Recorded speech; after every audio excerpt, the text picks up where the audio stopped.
Ladies and gentleman, अस्सलाम वालेकुम। उम्मीद है कि आप सब खैरियत से होंगे, आप सब खुश होंगे। आज एक इम्पोर्टेंट मैसेज, एक अहम पैगाम आपके साथ शेयर करता हूँ। उम्मीद है कि इस पैगाम को आप समझेंगे और ये खासकर डॉक्टर हजरात के लिए। उस दिन मैं गया था डबगरी गार्डन, एक स्किन स्पेशलिस्ट के साथ अपॉइंटमेंट था।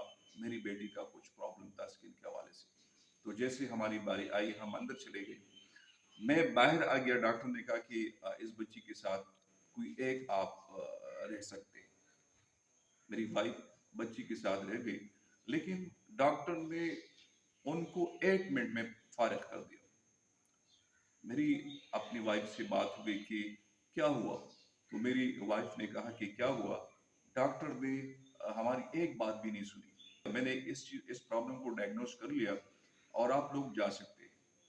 तो यहाँ पे एक चीज मैं बता दूं कि मेरी वाइफ उस डॉक्टर के साथ अपनी बच्ची के हवाले से बहुत सारी चीजें डिस्कस करना चाहती थी, लेकिन डॉक्टर ने क्या कहा, डॉक्टर ने कहा कि ये फजूल बातें हैं।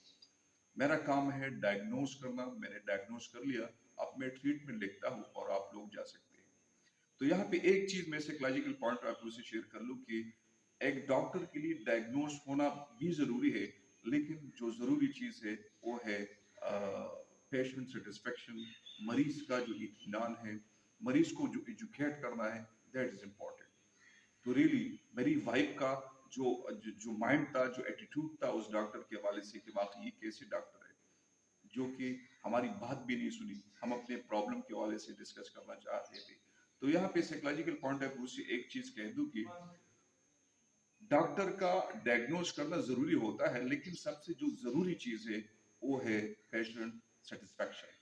और उससे जो इत्मीनान मिलती है पेशेंट को, उससे जो सुकून मिलता है, उससे जो हीलिंग होती है, जो प्रॉब्लम रिजॉल्व हो सकते हैं, मैं समझता हूँ that is the most important thing.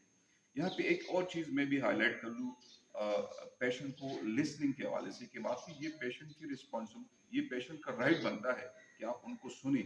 और ये डॉक्टर की रिस्पॉन्सिबिलिटी बनती है कि वाकई पेशेंट को सुने रिस्पॉन्सिबिलिटी के साथ, उनको रिस्पेक्ट दे, उनको वैल्यू दे, उनको डिग्निटी के साथ ट्रीट कर ले। सिगमंड फ्राइड के हवाले से मैं डिस्कस कर लूँ, ये एक न्यूरोलॉजिस्ट था, लेकिन ये नफ्सियात की तरफ आया। क्यों आया? इस चीज की वजह से कि जब आप किसी पेशेंट को टाइम देते हो, जब आप किसी पेशेंट को सुनते हो, उनको अहमियत देते हो, तो उससे उनके जो प्रॉब्लम्स है, फिजिकल प्रॉब्लम है, सोशल प्रॉब्लम है, साइकोलॉजिकल प्रॉब्लम है, वो बहुत जल्दी हल हो जाते हैं, रिजॉल्व हो जाते हैं।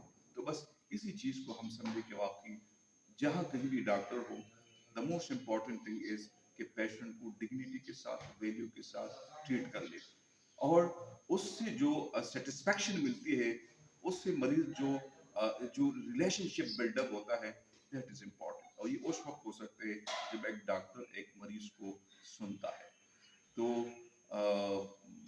उम्मीद है कि इस पैगाम को, इस चीज़ को आप समझेंगे और इस चीज़ को आप दूसरों तक पहुंचाने की कोशिश करें।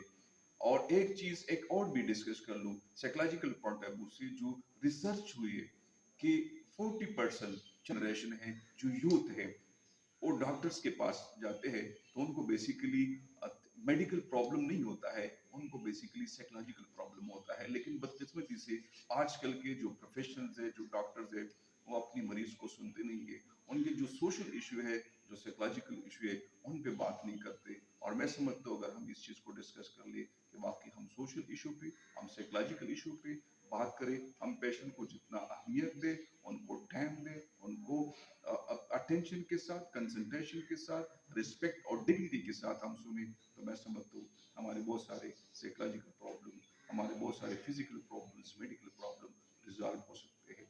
तो पेशेंट का जो राइट है, पेशेंट का जो हक है, हम उस चीज़ को समझें। डॉक्टर्स प्रोफेशनल की जो रिस्पॉन्सिबिलिटी है, हम उस रिस्पॉन्सिबिलिटी को जानने की कोशिश करें और उसको फुलफिल करने की कोशिश करें, तो मैं समझता हूँ हम इस फील्ड में